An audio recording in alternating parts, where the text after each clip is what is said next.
Marie-Chantal Perron est aux oiseaux. La saison du printemps débute sur les chapeaux de roue avec la publication d'un livre qui a pour titre Les 12 mois de Marie, Oui. publié aux Mains Libres. Bonjour, Marie-Chantal. Salut, salut.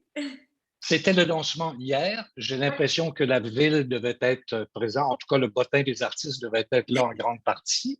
J'avais une couple d'amis qui étaient là. Oui, effectivement, ça a été un super beau lancement. C'est sûr qu'on est en temps de COVID. Alors, encore là, j'ai été vraiment, j'ai eu un bon karma parce qu'il y a eu vraiment, il y a eu des annulations, mais il y a eu vraiment beaucoup de monde. Ouais. Ça s'est défilé, ça a été un moment d'amour, de bienveillance, ah, c'était super. C'était bien le fun de revoir plein d'amis aussi que je n'avais pas vus à cause de la COVID et tout ça. C'était cool. Mais il faut dire aussi que le bon karma te suit depuis déjà quelques années. Tu sais, je Oui. veux dire que ce soit professionnellement ou personnellement. Alors, ça m'a un peu surpris quand j'ai vu la teneur parce qu'il y a deux façons de regarder ton livre. On peut le regarder de façon un peu amusée, anecdotique, ou on peut le prendre comme étant quelque chose d'assez sérieux. Merci. Alors, toi, tu te situes comment là-dedans par rapport au synopsis que tu as écrit?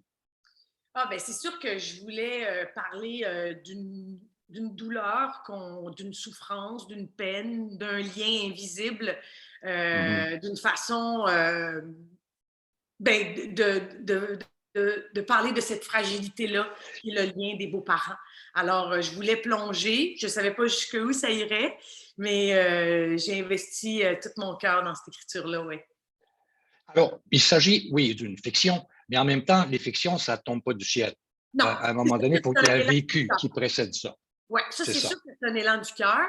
Puis, comme je disais, là, je suis encore un petit bébé comme auteur, mais je me rends compte que ça prend quelque chose qui m'habite beaucoup pour qu'il continue à avoir écho au fil des mois, Hmm. parce qu'on passe des...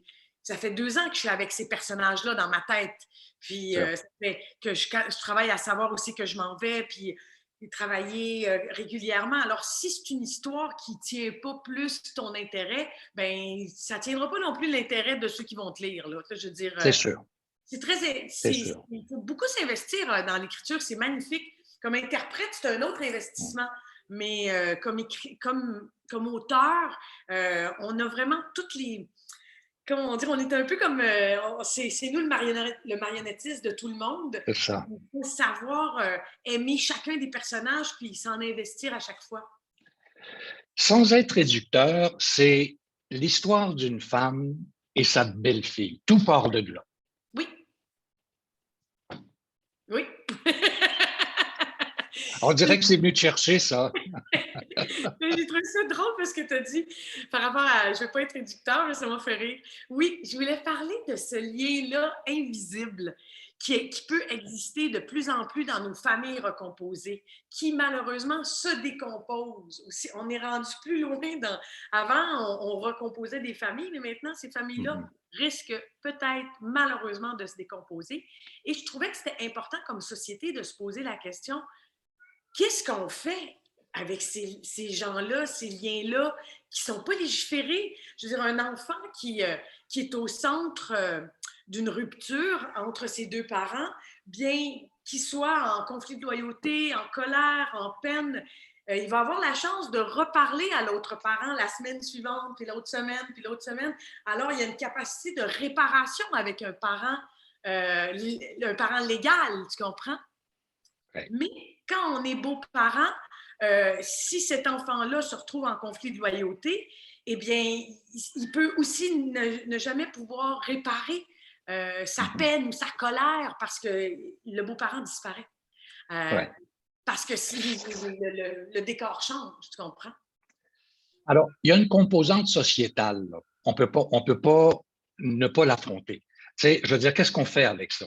C'est important comme empreinte sociétale, si on veut, cette situation. C'est questionnable. Est-ce qu'on pourrait éventuellement, j'ai lu en quelque part que tu souhaitais peut-être faire quelque chose autour de ça. Ben, c'est sûr que moi, c'est artistiquement que j'ai posé la question. Je ne suis pas une femme politique. Comme Pénélope m'a demandé, elle m'a dit, est-ce que tu irais jusqu'à vouloir faire changer les lois? Je ne suis pas quelqu'un qui est politiquement engagé ou comme Valérie Roberts qui a réussi à faire mettre une journée de la beau-parentalité qui était hier à mon lancement. J'étais bien touchée de la voir là. Mais artistiquement, je me suis dit, ben je vais essayer de faire œuvre utile. Puis je trouve que c'est la plus belle position d'un créateur, faire œuvre utile dans notre métier, d'ouvrir les horizons des gens. Qu'est-ce que ça veut dire? Non, mais je dis absolument. J'ai juste ajouté absolument parce que c'est incontournable d'une certaine façon. Oui, puis plus je vieillis, là j'ai 55 ans, puis plus je vieillis, plus je me dis, si à chaque projet que j'ai, comme celui dans Unité 9, quand je suis arrivée au début du projet d'Unité 9, j'avais pas la même réflexion envers les femmes des prisons à la fin. Toute la vie a fait la même affaire. Daniel Trottier m'a beaucoup allumé sur ça, sur faire œuvre utile dans notre métier. Et je pense qu'avec l'écriture des 12 mois de Marie, c'est ça que j'ai voulu faire. J'ai voulu qu'on se pose une question en tant que société. Qu'est-ce qu'on fait? Qu'est-ce qu'on va faire? Puis c'était pas de remettre une culpabilité d'un bord ou de faire un règlement de compte de l'autre. C'était plus, qu'est-ce qu'on fait avec ces liens-là? Ces liens-là qui sont pas reconnus. Mais la peine est là. La peine est concrète pour l'enfant et pour les beaux-parents. Exactement. Alors, écoute, revenons au livre de façon très, comment dire, on le tient dans nos mains et on se rend compte qu'il y a une foule de très, très belles illustrations d'une consoeur comédienne, Geneviève Boisvert-Roussy, qui a illustré ton livre, les 12 mois, quoi. Elle a illustré l'année comme un calendrier. Oui, elle a illustré ça. Geneviève, mon chat, tu l'as entendu, il n'arrête pas de miauler, mon chat. Je sors mon chat, je reviens tout de suite. C'est parce que ton chat, tout comme le mien, lui, à un moment donné, il veut faire partie de la chose. Hein? Il veut se montrer. il veut se montrer la tête à l'écran, c'est ça. J'adore ça. Ils ont toute leur personnalité, c'est vraiment drôle. Ben oui, c'est chouette. Mais en même temps, oui. Quand j'ai commencé le projet, j'avais ça en tête, l'histoire des 12 mois, puis d'un calendrier. J'étais obsédée par cette idée-là. Je me disais, ça pourrait être un roman graphique qui serait un vrai calendrier, qu'on tournerait les pages mois après mois et qu'on suivrait ce personnage-là qui veut quitter une relation avec tous les enjeux.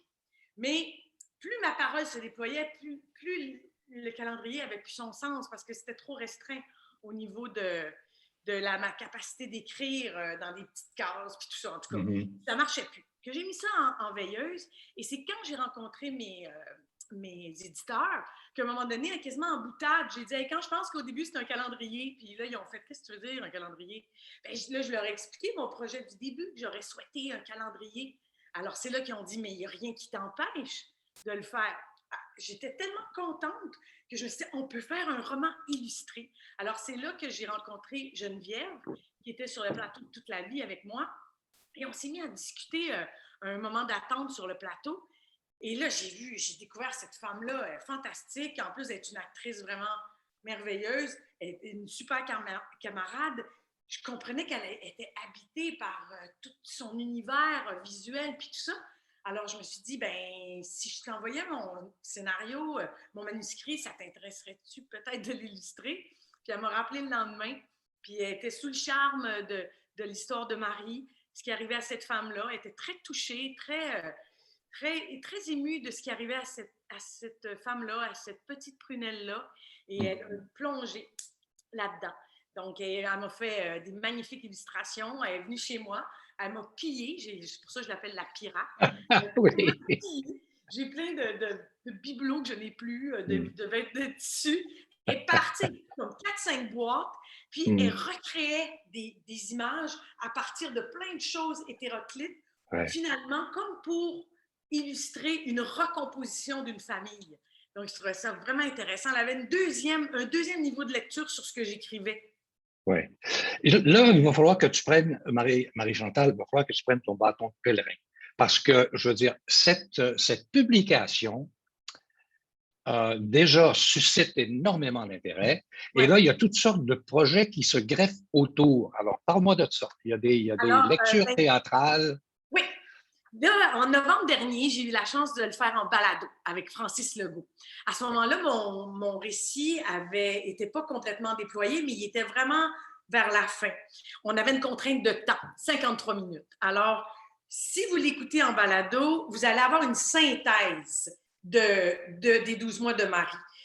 La parole a continué à se déployer et il y a des bouts dans le radiothéâtre qu'on n'a pas pu garder parce qu'on avait cette contrainte de temps-là. Alors là, il y a eu ça. Mais là, maintenant, en ce moment, il est sur Radio Audio pour quelques mois. Là. Je ne sais pas trop ça dure combien de temps, là, mais c'est ça. Puis cet été, il y a un festival, un mini-festival. Michel Poirier, il me dit hey, arrête, toi, avec ton festival. C'est pas rendu un festival, mais en tout cas. Ça s'en vient bien, mon Michel. Cet été, ça s'appelle les Arts d'été. C'est des mises en lecture d'œuvres théâtrales. Et Michel m'a demandé de participer à ça. Donc, je vais être au Rideau Vert, je vais être au Patriote, je vais aller à Gatineau, je vais être au Petit Champlain à Québec. Et on fait la lecture des 12 mois de Marie. Quelle belle idée. Quelle belle idée. Parce que les gens qui vont au théâtre, très souvent, ne sont jamais allés à des lectures de théâtre ou à des lectures tout court. Ouais. Et il se dégage de ces événements une énergie et une sensibilité très particulière propre à la lecture. Mais c'est vrai. Puis ça va être. J'ai hâte de voir. Oui, j'ai hâte de voir comme. Parce que c'est sûr qu'après, il va y avoir des conversations aussi avec les gens sont invités à rester puis à discuter. Alors, je m'attends à, comme tu dis, avec mon bâton de pèlerin, de parler à plein de monde puis d'écouter ce qu'ils ont à dire. Je suis très heureux de ce qui t'arrive. C'est tellement, tellement mérité. Et tu occupes une place dans le cœur de l'ensemble des Québécois, particulièrement des gens qui vont au théâtre aussi parce que sur scène, tu es une très forte présence. Je te souhaite tout le succès que tu mérites avec ce superbe livre, Les 12 mois de Marie, publié chez Main Libre. Merci, Marie-Chantal. Merci à toi. Puis au grand plaisir de se revoir bientôt. À très bientôt, j'espère aussi. Merci, Marie-Chantal.